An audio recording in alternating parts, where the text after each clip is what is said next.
Yo, yo, yo, yo, kamusta everyone? So yan, finally nakapag-day off din, my man. So John Goat Lucky Roof, represent, bibe! Nakakamiss maupo dito sa harap ng computer. Yan, so, yan. So, hindi ako masyado nakakapag-update sa group sa public. Pero sa YB, may constant communication naman kami. So, konti lang yung mga napi-place kong trade and yung iba hindi ko na-share kasi sa MT5 ako nag-trade. Nagtitrade ako ng Forex since medyo undefined yung galaw nung crypto. So, madaming mga news, madaming mga manipulation na nangyayari and yung mga coins, iba-iba yung movements niya. 'Di ba? Kung napapansin nyo. Which is good sign yon na yung mga coin meron silang sari-sariling galaw.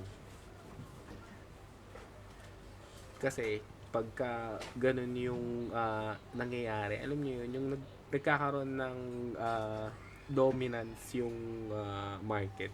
Ewan ko kung napapansin nyo na halos lahat hindi na naka-correlate sa BTC. Ewan ko kung na oobserbahan nyo siya or hindi.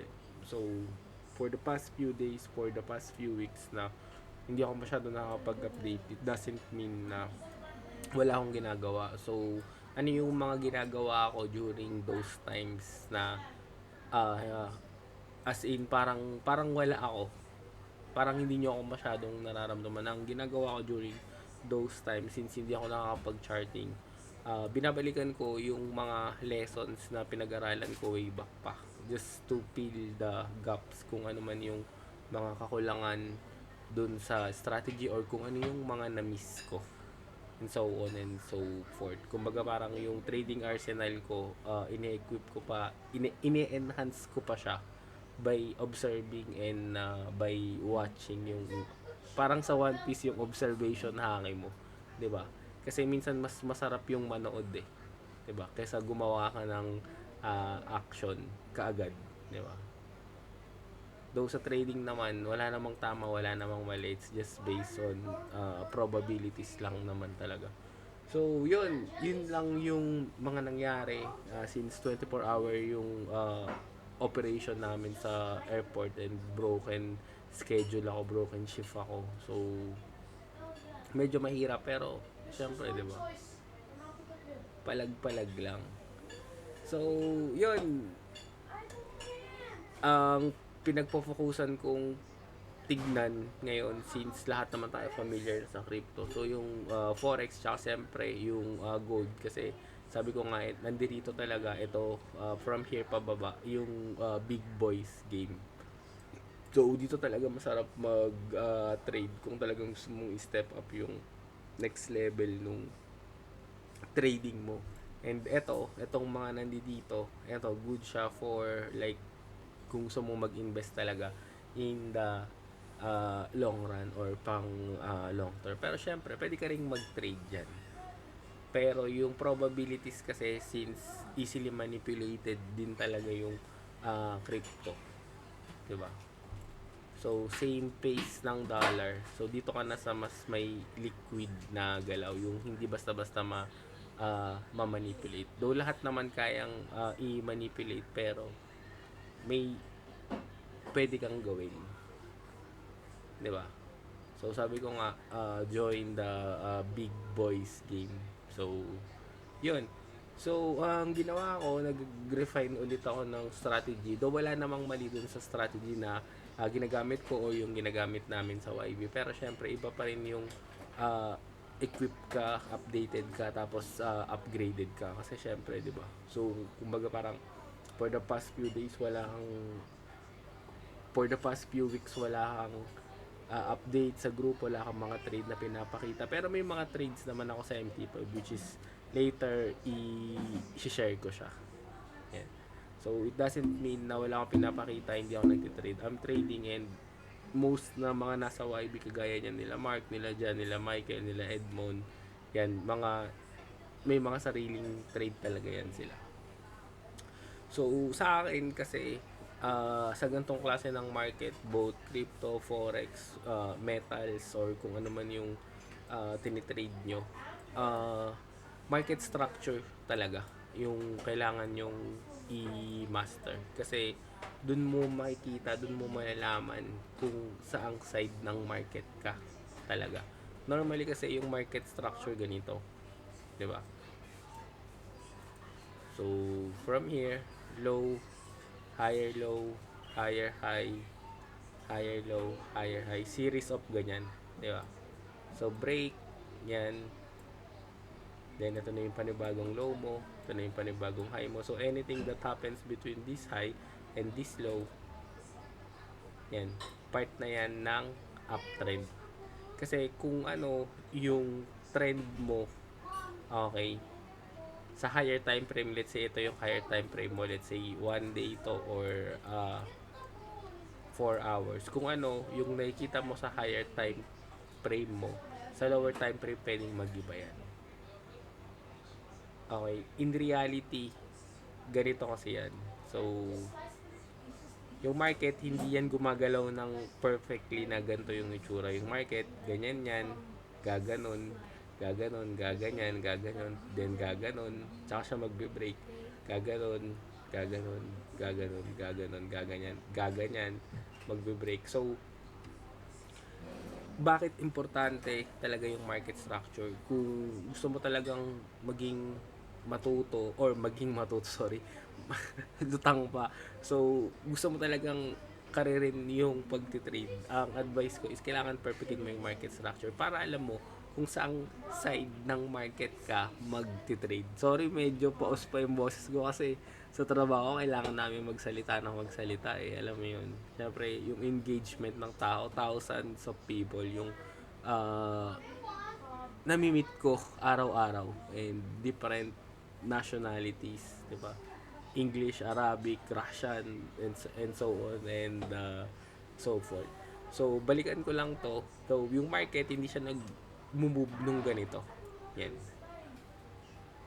So, normally, ang makikita mo dyan ganyan. The most important kasi dito is kailangan alamin mo nasan ba talaga yung high, nasan yung low mo para alam mo. So, halimbawa, ito yung low mo, ito yung high niya. So, everything that happens between this one and this one, between this high and this low, is part na yan ng uptrend. Kagaya nito. So, once kasi na nag-create yan, let's say ng ganito, nag-create siya ng panibagong high, most of us, ang kino-consider natin na low is ito na. Di ba? Sa market structure. Yan. Halimbawa, dito ka. So, akala mo, yun na yung dulo ng pullback. Pag pullback niyang ganun, nag-long ka somewhere around dito. Yan. Yan. Then yung stop loss mo below parang ganyan. And then, yung market bababa pa pala siya. So, most of the traders or even ako din sometimes or before, ganyan yung nangyayari. So, pinipilit mo yung setup, pinipilit mo yung trade kasi nasa wrong side ng trade ka. So, ang pinaka-importante kasi bakit kailangan mong alamin yung market structure or bakit ito yung kailangan mong perfectin is para alam mo kung ano yung position na gagawin mo. It's either magti-trade ka ba ng continuation or magti-trade ka ng pullback. Kasi let's say ang mangyayari niyan ganito. So from here and then gumanyan. Most of us kasi ang ginagawa natin ganyan. So pag nag-trade yan, kung breakout trader ka, maglo-long ka dito. Lagi niyong tatandaan na every time na magkakaroon ng break of support or break of structure, magpupullback at magpupullback yan. One way or another. Most of us, wala tayong patience. And pag nakita mo, uy, nag-breakout, long ka dito. So, pag long mo yan, yung market na gagawin yan, babalik lang yan dyan. Diba? Tak, tak, tak, tak, tak, tak. Diba? Or nag-long ka sa mas mataas and then hanggang ma-stop loss ka. Once kasi na nag-break yan, so from this low to this high, lahat ng nangyayari dyan, part na yan ng uptrend. Ito yung pinaka-pullback niya. paano mo masasabi na ito yung bottom ng pullback kasi nag-create na siya ng panibagong high. Dito pumapasok yung strong low and strong high. Ito yung previous mo na strong low. Then ngayon, ito na yung strong low mo. Why? Kasi nag-create na siya ng high. And itong high na to, mako-consider mo to na weak high na anytime pwede niyang i-break yan. Ang nangyayari kasi minsan ganito. So, akala mo yung trend exhausted na siya. Pagka bumalik dyan, so nag-create siya ng price action dito. Yun kasi minsan yung trap tsaka yung mga inducement in SMC perspective. So, kung sa price action naman, gaganyan, gaganon. Sa lower time frame, ano yan ng double top and then magbe-break and then nakala mo nag-shift na siya. So, marami kang kailangan i-consider sa market structure. Kailangan i-align mo yung higher time frame trend mo dun sa lower time frame trend mo. Kasi kung ano yung nangyayari sa higher time frame mo, okay, run yun sa lower time frame. Let's say, uptrend ka sa higher time frame mo. Then sa lower time frame, dun siya ngayon gumagawa ng structure. One way or another, alam mo na kung ano man yung mangyari from this low to this high is part yan ng uptrend. Magpo-pullback yan, yes. Babalik yan dyan hanggang dito. Since eto, strong low mo to, hanggat hindi na ba-violate yan, kahit hanggang dyan yan. Etong temporary bearish movement na yan, babalik at babalik yan. Magre-recover at magre-recover yan.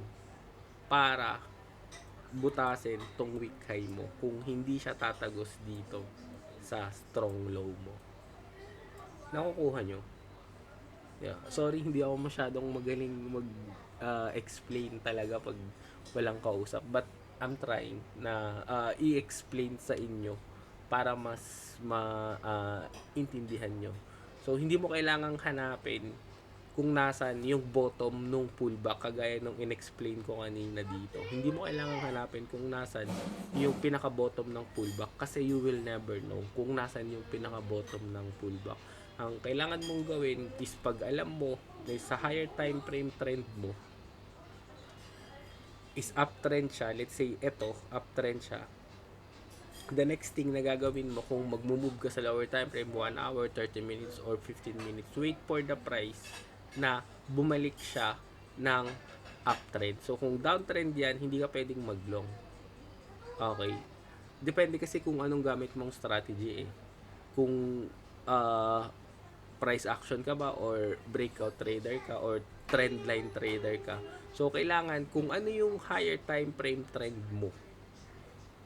Okay? Kailangan sa lower time frame mo, kung magbababa ka ng time frame, kailangan yun na yung mangyayari sa kanya bago ka mag-long position. What do I mean by that? So, pag alam mo na uptrend ka sa higher time frame and kukuha ka ng entry sa lower time frame, wag mong sabayan. Pag alam mong downtrend pa, it's okay. Hanggat hindi niya nabe-break yung strong low mo. Kasi minsan nawawalan tayo ng patience eh. Somewhere in between dito, naglulong na tayo. Kala mo yun na yun. Ending, aangat siya ng konti. And then pag umangat siya ng konti, biglang mangi-stop loss siya. So, alam ko nangyari sa inyo to and even sa akin, nangyayari sa akin to. Why? Kasi hindi pa ready yung market na umangat. Kumbaga, marami pa siyang kukuning orders dito sa baba. Kumbaga, i-stop loss ka muna bago siya umangat. Normally, nangyayari talaga yun. Why? Kasi nga, nagtitrade ka sa wrong side of the market. Diba?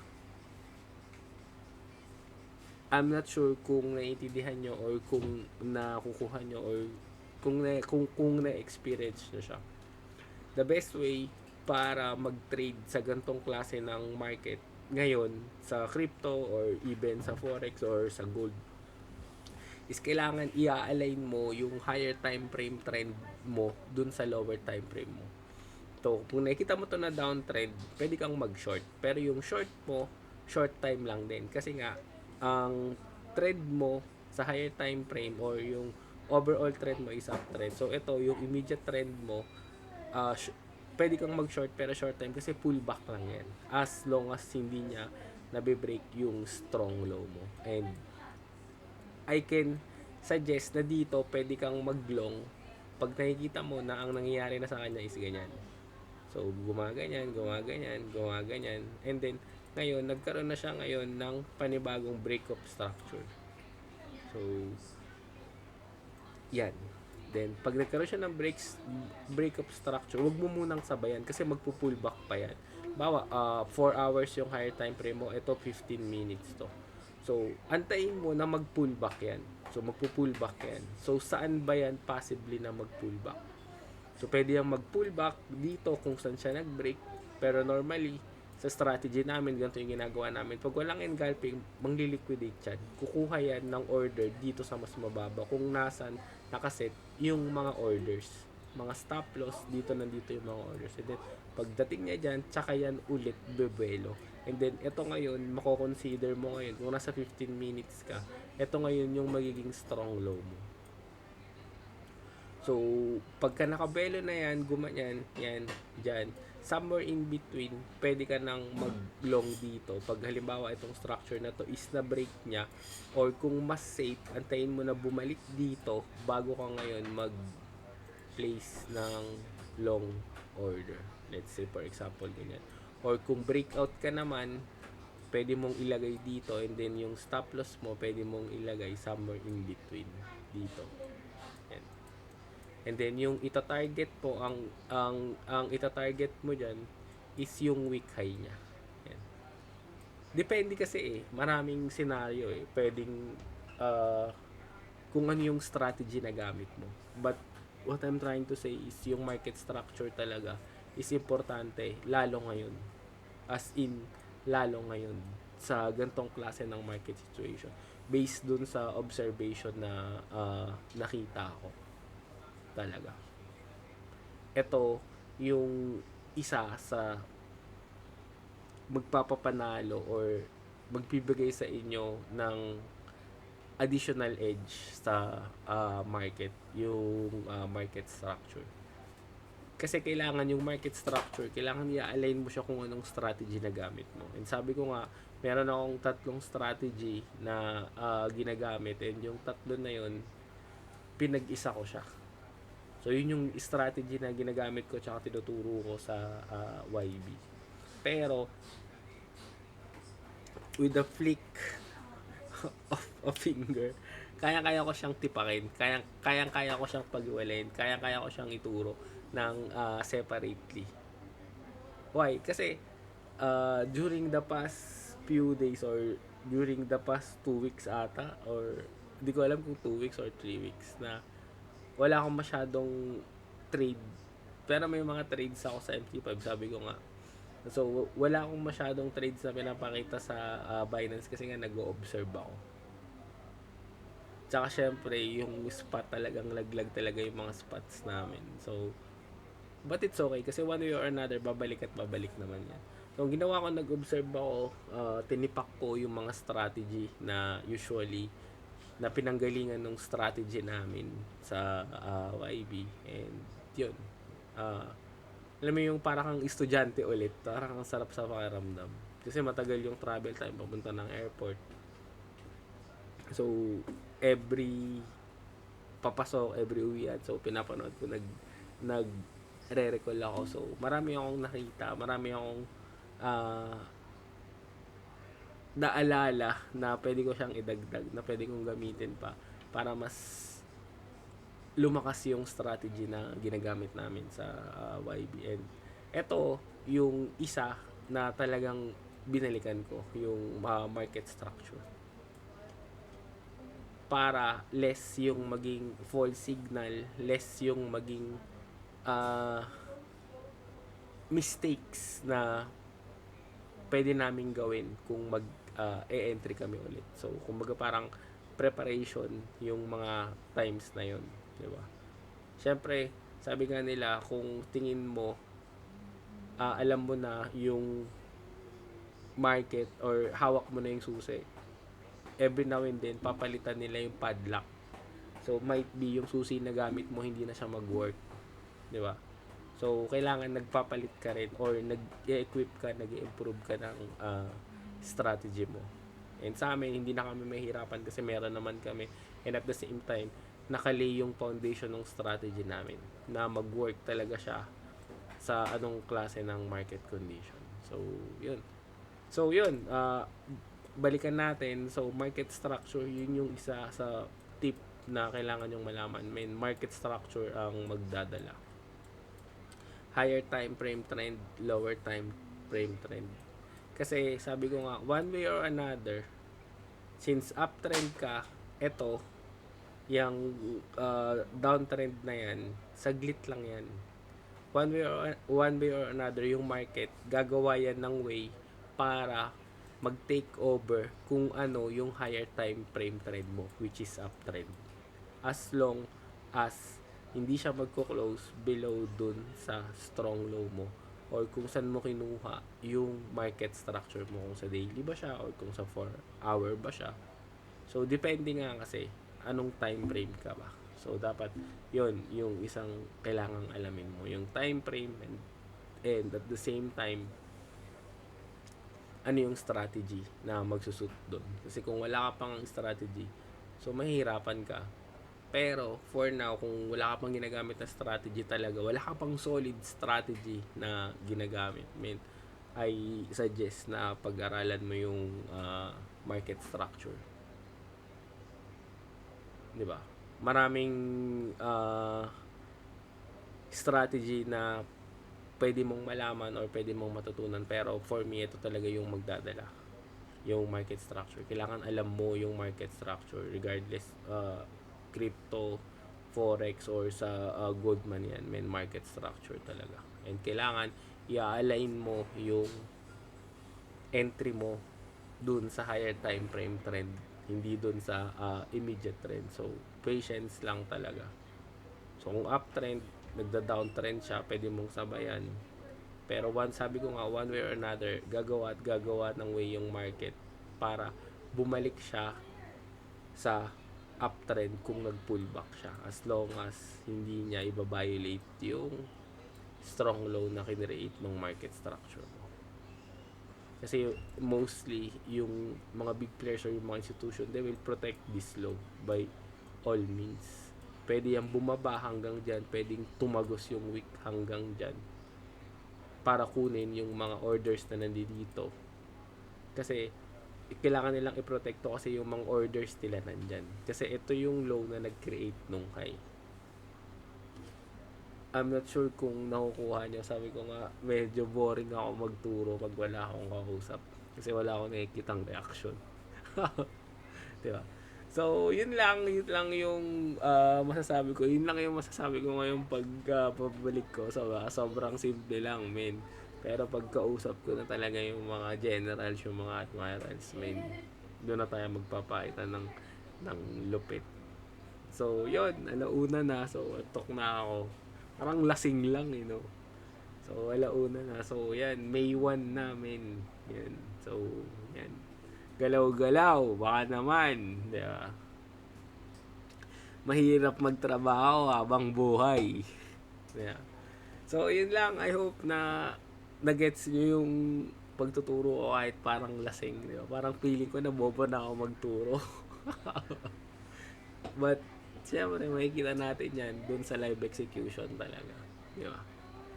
So, walang cut, walang editor, walang kahit ano. Kasi ganun ako magturo. So, kumbaga parang natural talaga.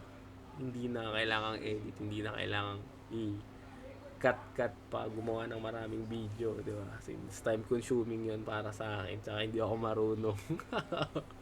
Di ba? Ang alam ko lang mag-trade. Yun. So, yun. Tsaka mang scam. Charing lang. So, yun. Let's go and see you soon, guys. And sobrang na-miss ko kayong lahat. I miss you all. Mwah!